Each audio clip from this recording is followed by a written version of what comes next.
Усиление действий. В ноябре этого года в азербайджанском Баку состоится грандиозная конференция, посвященная борьбе с климатическим кризисом. На данном мероприятии, где примут участие 198 государств, Кыргызстан впервые установит свой павильон. На этой конференции у нашей республики будет свой национальный павильон.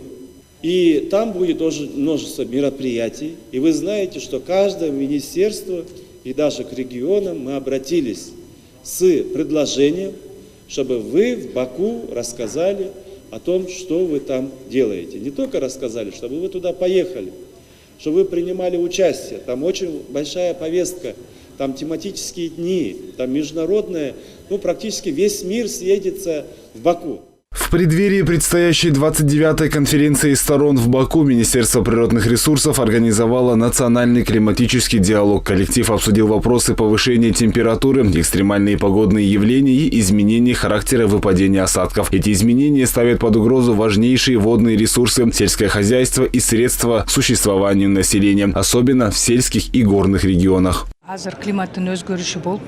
Сейчас климат меняется во всем мире, и эти последствия сказываются на многих сферах деятельности. Поэтому такие мероприятия помогают нам совместно с другими государственными органами подготовиться к предстоящей конференции сторон в Баку. Хочу отметить главные проблемы – это сокращение водных ресурсов, уменьшение биоразнообразия планеты. Поэтому такие конференции очень важны не только для нас, но и для всего мира.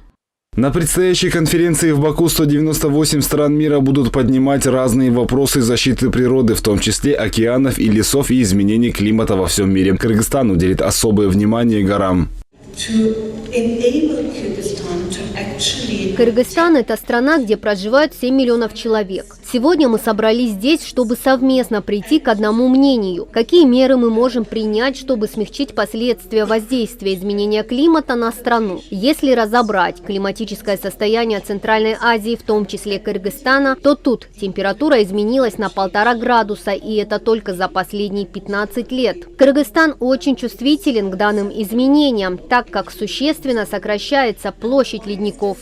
В ходе диалога также будет подчеркнута важность вовлечения всего общества, чтобы были учтены мнения всех секторов, включая уязвимые сельские сообщества, женщин и молодежь при разработке национальных стратегий в области изменения климата. Такой инклюзивный подход имеет решающее значение для разработки устойчивых и эффективных мер по адаптации, направленных на удовлетворение потребностей тех, кто в наибольшей степени подвержен изменению климата.